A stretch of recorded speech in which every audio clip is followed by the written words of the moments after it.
When we consider our earlier differential equation solution techniques, keep in mind that we would always be solving things of the form like so, by equals some right-hand side, and in this right-hand side we had to have a fairly limited possible set of functions. Sine at, cos of at, e to the bt, or polynomials, or some combination of those building blocks. And the reason for that was we had a technique that involved building the differential family of this right-hand side. Well, that's going to break down if we involve piecewise functions on this right-hand side. For example, what if we wanted sine of t, but only for 0 less than t less than 1 second or something, and then something else afterwards? There's ways to make it work, but it would be fairly complicated, and we'd have to really worry about these transition points. Laplace transforms will offer us an alternative to that sort of heavy bookkeeping technique. It's not necessarily a lot simpler, but it's certainly a more streamlined process. Let's start with an example, and as always, when we have a function and we're trying to find its Laplace transform and it looks new, we should go back to the definition. So the Laplace transform of f of t is going to equal the integral from 0 to infinity of e to the minus st times f of t. To evaluate this integral, we can use linearity and some other integral properties to help us out. First of all, let's do the linearity property. We can call this f1 and we can call this f2. So we could write this as the integral from 0 to infinity of e to the minus st times f1 plus the integral from 0 to infinity of e to the minus st times f2. Now, what is f1? Well, it's 2, but only from 0 to 5. And then f1 is going to equal 0 for t greater than or equal to 5. How does that play out with our integral? Well, if you think of what integrals do, we evaluate this product here, but if we're ever past t equals 5, remember these are limits of integration in t, if we ever get past t equals 5, then we're going to be multiplying by 0. And if that's true, it doesn't contribute to the total of the integral. What that means is we can write this as the integral just of 0 to 5 of e to the minus st times 2. So we note that we've changed the limits of integration because f1 is equal to 2 only on t equals 0 to 5.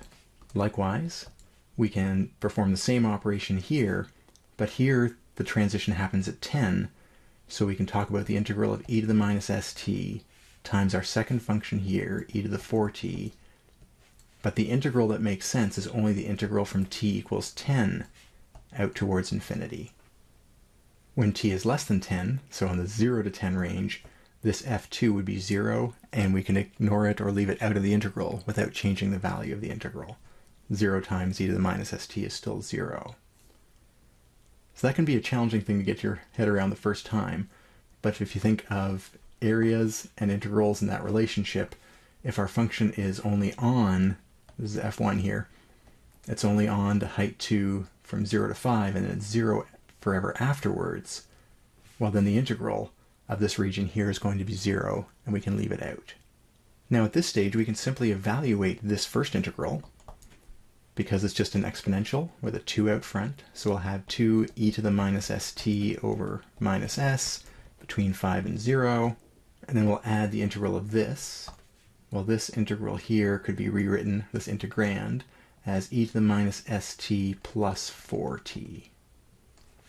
And if we integrate that, we're going to have e to the minus st plus 4t all over minus s plus 4, and that's going to be between infinity and 10, and we're going to shortcut this. This is an improper integral,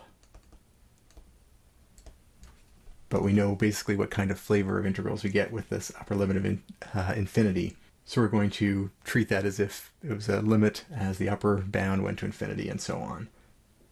So what does that give us? Let's continue this on the next page for clarity in space. Copying out the two expressions, we can now insert the upper and lower values. So we have 2 over negative s times e to the minus 5s. I'll try to make those distinct again. And then we subtract the value at 0. E to the 0 is simply 1. Then we have the minus s plus 4 in the denominator here. And that leads to, when t gets larger and larger and larger here, this is going to go towards 0. So we'll have 0 minus, and careful with this lower limit, it should have been 10. So we'll have e, keep in mind what these are values of t. So we're going to have e to the minus s times 10 plus 4 times 10. Now we'll write that a little more traditionally.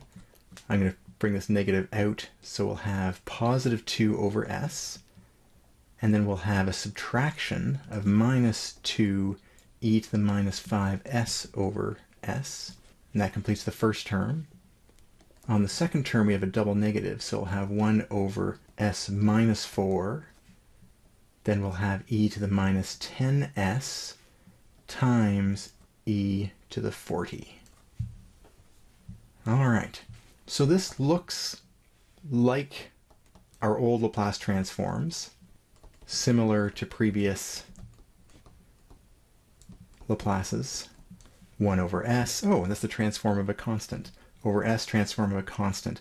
This would be, by itself, the Laplace transform of e to the 4t.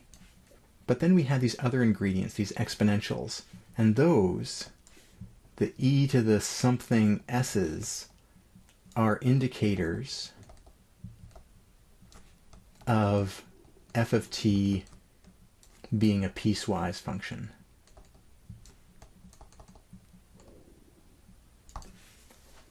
Whenever we see these e to the minus 10s's, e to the minus 5s's, they're going to be an indication that we have something like this going on in our function. Now this would not be much fun at all to do if we had to go through this process, take a step back, we had to do the actual integration for all these processes, all these functions. If we had uglier functions like exponentials times sines, this could be quite horrible. So what we'd like to do is be able to get to this transformed version without going through all those steps, or without having to resort to integrals. Fortunately, there are some table entries that are going to help us out.